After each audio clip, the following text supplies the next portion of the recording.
Assalamualaikum warahmatullahi wabarakatuh. Nah, perkenalkan nama saya Restu Divinasyah. Saya di sini akan mempresentasikan sistem pengembangan inventory angkringan berbasis web untuk monitoring stok dan bahan di ARM Coffee. Oke, sebelumnya kita ini aja presentasi dulu biar lebih enak melihatnya. Oke, jadi di kelompok ini ada 7 orang. Yang pertama ada Dadan Ibrahim, yang kedua Pak Jerianto, yang ketiga saya sendiri Studi Finansia, yang keempat ada Rian Ramadhani, yang kelima ada Faisal Hamdi, yang keenam Sona Jiansa, yang ketujuh terakhir Gigi Irawan. Jadi kami uh, di sini membuat project untuk angkringan ARM Coffee tadi.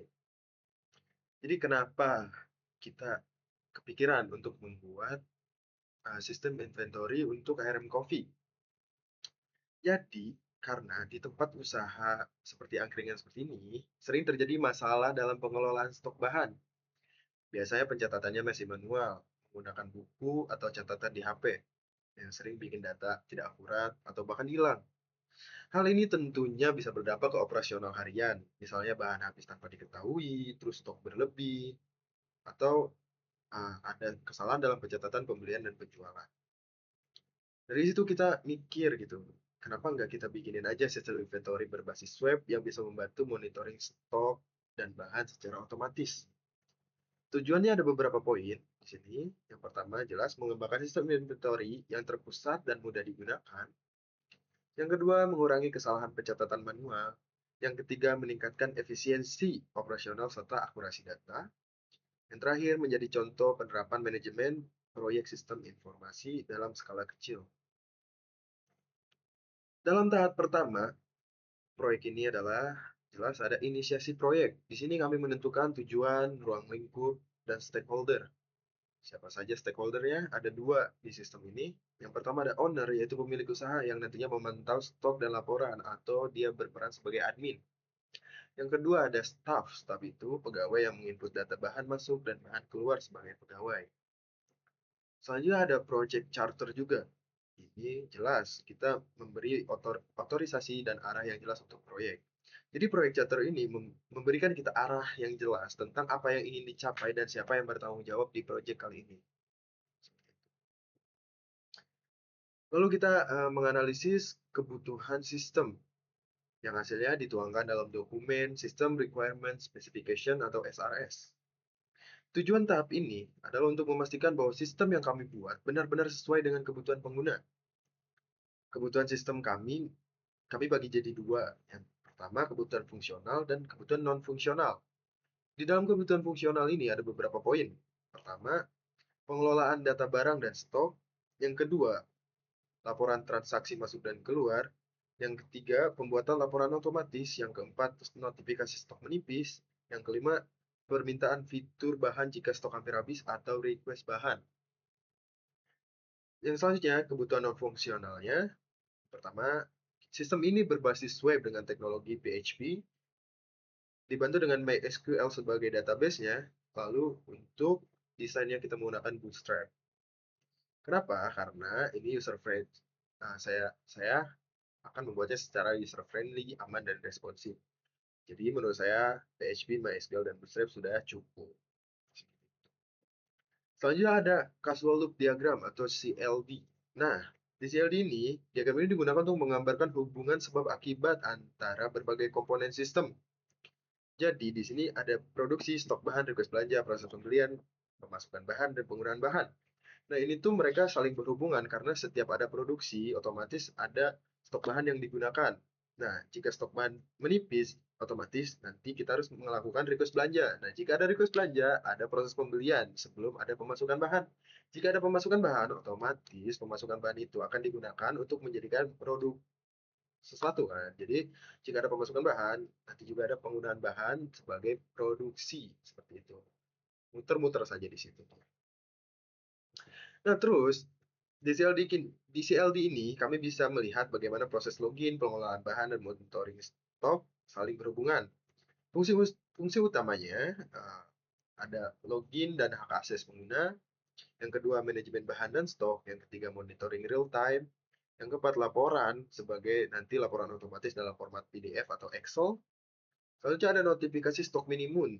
Untuk nantinya jika ada stok yang menipis, kita bisa langsung mengcovernya gitu. Sedangkan untuk kebutuhan non-fungsional sistem, kami pastikan waktu respon cepat maksimal 3 detik mungkin. Karena ini PHP, saya tidak yakin, tapi diusahakan. Terus aman karena password sudah terenkripsi dan menggunakan SSL. Terus ada backup otomatis juga untuk data-data penting. Jika ada kehilangan data, nanti ada backupnya juga. Terus ini sistem ini juga compatible di berbagai browser, contohnya seperti Chrome, Edge, dan Firefox. Selanjutnya, di tahap selanjutnya, kita memperdalam analisis kebutuhan kan secara teknis. Jadi sistem ini mengintegrasikan beberapa modul. Yang pertama, modul pembelian, modul penjualan, dan modul stok. Ketiganya saling terhubung, sehingga setiap kali terjadi transaksi, data stok akan otomatis diperbarui. Kami juga menambahkan validasi data, supaya tidak ada input ganda atau data kosong yang bisa merusak laporan. Nah, untuk bagian inventory management ini, kita juga eh, menggunakan beberapa diagram juga desainnya. Beberapa diagram. Yang pertama ada diagram konteks untuk menunjukkan hubungan sistem dan pengguna luar. Selanjutnya ada data flow diagram atau DFD untuk menggambarkan alur data dari input ke output. Selanjutnya ada entity identification untuk menentukan entitas penting dalam sistem. Yang terakhir ada logical model data untuk menyusun hubungan antara data secara logis. Selanjutnya kita langsung menyusun perancangan IRD-nya. Pertama saya akan menjelaskan relasi antar tabelnya. Yang pertama kita punya table users. Nah, table user ini tidak memiliki relasi langsung, digunakan untuk login dan manajemen pengguna saja. Yang kedua, ada menu. Menu ini berhubungan dengan menu detail. Relasinya itu dia itu one to many. Karena satu menu bisa memiliki banyak bahan atau komposisi menu. Itu dimasukkan di dalam menu detail. Selanjutnya ada bahan. Bahan ini dia masuk ke menu detail karena satu bahan dapat digunakan di banyak menu. Jadi setiap ada bahan nanti dia itu berhubungan dengan menu detail karena nanti akan dipakai untuk membuat menu. Selanjutnya ada menu, dia berhubungan dengan produksi, relasinya one to many. Satu menu dapat diproduksi berkali-kali. Yang terakhir ada bahan. Bahan ini relasinya ke bahan masuk, ke table bahan masuk, relasinya one to many, karena satu bahan dapat memiliki banyak data pemasukan atau riwayat. Oke. Dengan struktur ini, data antar table bisa saling terhubung dengan baik dan tidak tumpang tindih. Semoga. Ini untuk ERD-nya, tabelnya ada 6, ada user, menu, menu detail, bahan, produksi, dan bahan masuk. Di user ada ID, username, password, dan role. Role-nya itu tadi ada 2. Yang pertama itu owner sebagai admin, yang kedua staff sebagai pegawai. Selanjutnya ada menu. Menu ini mengandung ID, nama, dan harga. Nah, menu ini ada beberapa relasi ya, dia ke menu detail dan ke produksi. Karena menu ini dibutuhkan untuk produksi dan dibutuhkan untuk nantinya menu detail bahan apa saja gitu dimasukkan kepada menu ini.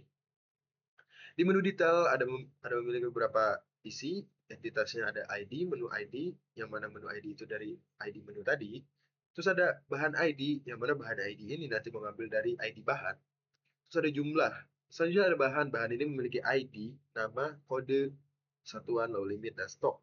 Kode adalah kode barang agar si bahan nanti tidak tertukar atau tidak ada kesalahan input. Selanjutnya ada satuan. Satuan ini sudah jelas untuk satuan si bahan itu. Nanti misalkan gram, pieces, atau liter. Terus ada low limit. Low limit ini untuk nantinya validasi ketika stok itu menipis gitu, sorry.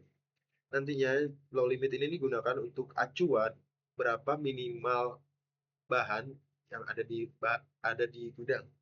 Misalkan di gudang itu harus ada minimal 1 kilo gula. Nah, ini low limitnya nanti kita bisa langsung masukkan gula minimalnya ada 1000 gram atau 1 kilo.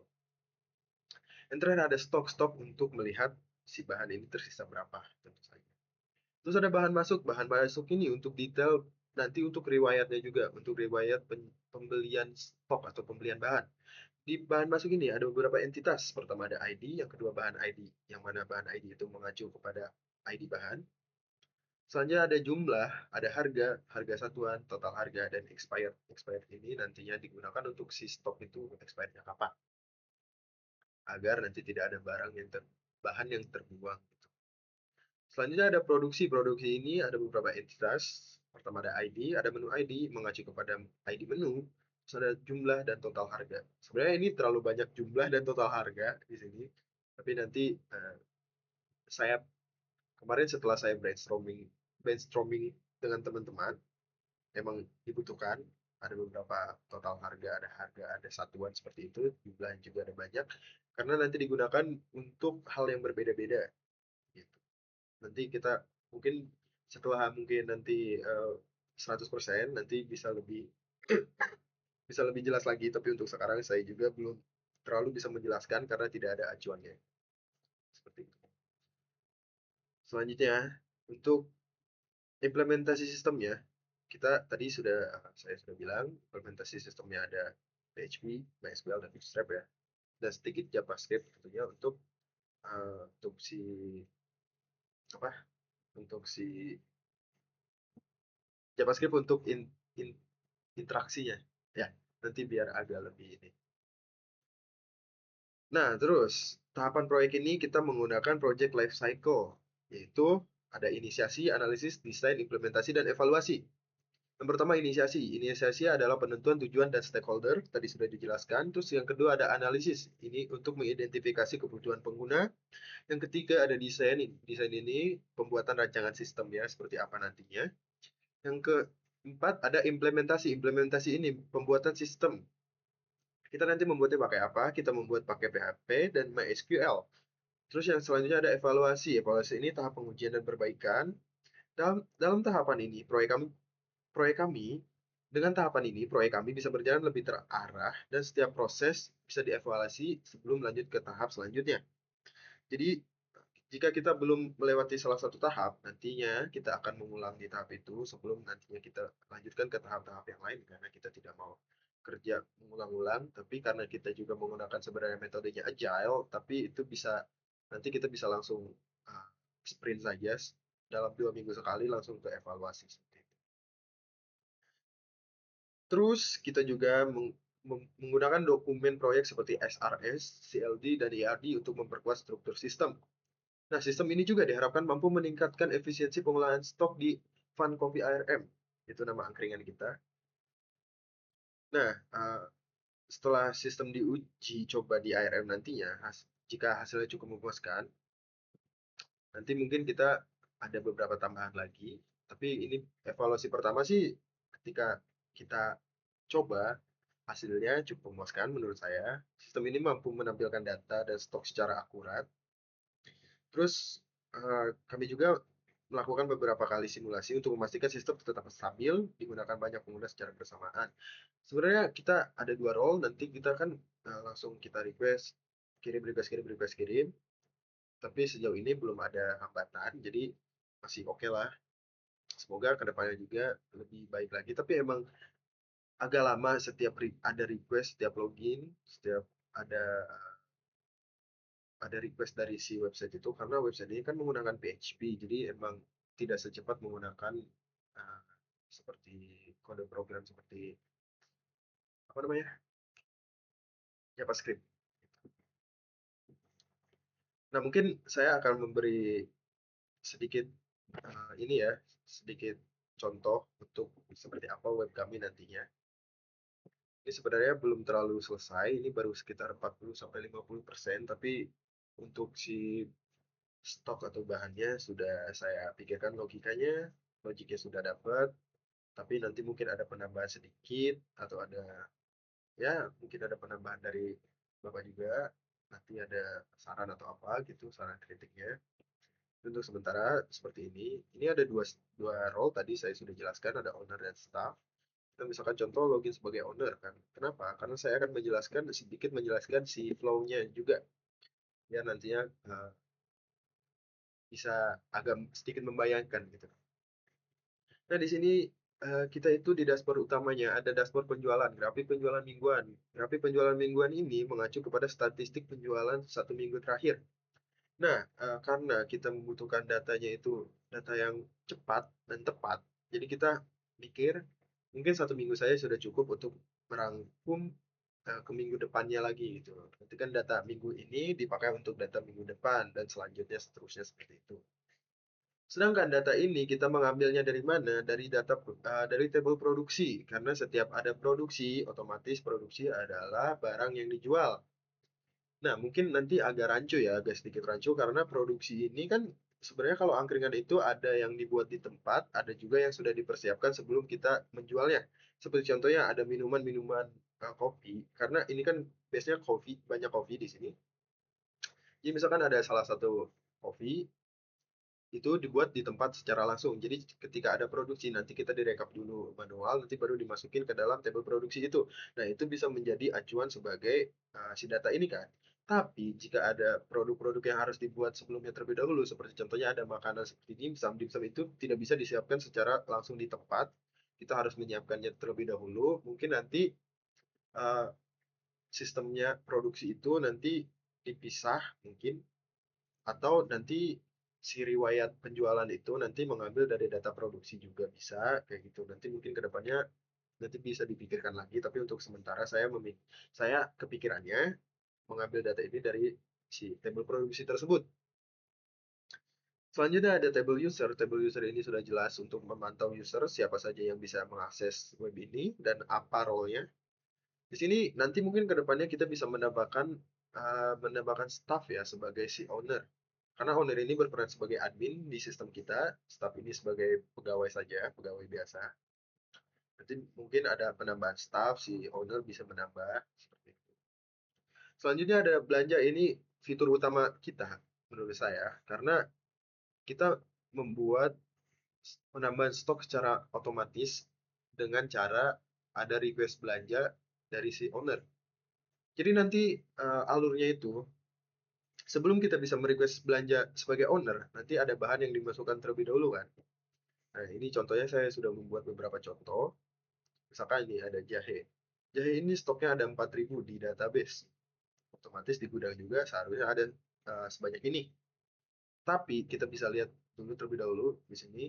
Di sini juga kita sebelum kita bisa masukkan ke form tadi, di sini harus diinput terlebih dahulu. Misalkan ini ada jahe, jahe sebanyak 4.000 gram. Minimal stoknya 2.000. 2.000 ini 2.000 apa? Karena satuannya gram berarti 2.000 gram. Seperti itu. Jadi setiap ada penambahan nanti bisa langsung dibelanjakan gitu di request si owner nanti masuk ke dalam uh, requestan si staff. Nanti staff belanja otomatis ketika staff selesai belanja otomatis langsung akan ditambah di sini. Kita bisa langsung kasih contoh. Di sini kita cari jahe. Jahe kita karena sudah ada 4.000 kita misalkan hanya ingin menambah 2.000. 2.000 apa? 2.000 gram karena satuannya tadi gram. Nah, misalkan di sini daftar request belanja sudah ditambahkan oleh si owner, otomatis ini akan langsung dikirim kepada tabel belanja si staff. Ini juga tidak ada di database, daftar request belanja ini tidak ada di database karena kita menggunakan session PHP saja untuk daftar request belanja ini.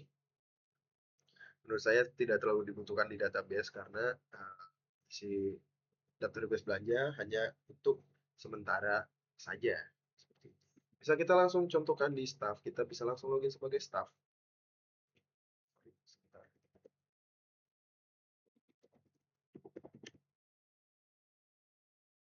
Nah, di sini staff juga bisa melihat grafik grafik tadi sama. Nah, bedanya si staff ini hanya tiga fitur. Di sini ada dashboard, belanja dan produksi. Belanja juga hanya bisa melihat requestan. Nah, di produksi dia bisa nanti mungkin ke depannya bisa memproduksi ya. Nah, nanti untuk pengurangan kan ini penambahan stok sudah ada. Jika ini selesai nanti langsung ditambah otomatis. Tapi nanti ke depannya mungkin sebelum adanya penambahan stok nanti harus diverifikasi 2 kali oleh si owner. Jadi setelah si staf belanja, staf itu harus mencantumkan bukti pembelanjaan seperti tadi struk belanja atau foto si barang tersebut apa yang dibelanjakan ya. Nah, nanti si owner harus melihat dulu sebelum dia memasukkan ke dalam bahan stoknya. Nanti harus dilihat dulu sama si owner, kalau menurut si owner sudah pas, nanti bisa diselesaikan oleh si owner, tapi untuk sementara di sini langsung selesai di si staff. Nah, nanti ini sudah ada penambahan stok, tapi belum ada pengurangan karena di sini produksinya belum saya selesaikan. Nah, nanti untuk data produksi ini untuk mengurangi si bahan stok tersebut ya. Nanti misalkan ada di sini tanggal 14 bulan 10 ada menu espresso yang dijual atau diproduksi sebanyak 30 gelas. Otomatis jika misalkan satu espresso itu dibutuhkan 60 gram kopi, dibuat 30 gelas, otomatis ada 1.800 gram yang digunakan untuk membuat espresso ini. Benar tidak sih? Ya segitulah pokoknya. Nanti pokoknya berarti si kopi dikurangi sebanyak jumlah diproduksi gitu. Nah, jika ada gula di dalamnya, gula juga akan terambil otomatis seperti itu. Mungkin gitu saja flow-nya untuk sementara. Nah, di sini ada database-nya. Database-nya tadi sudah saya jelaskan, ada bahan, bahan masuk, menu, menu detail, migration ini dari PHP-nya langsung, dari Laravel, karena saya menggunakan Laravel. Terus ada produksi, ada session, ini session juga dari Laravel-nya. Terus ada users, user sebagai user, udah jelas. Nah, saya juga akan memperlihatkan struktur kode saya.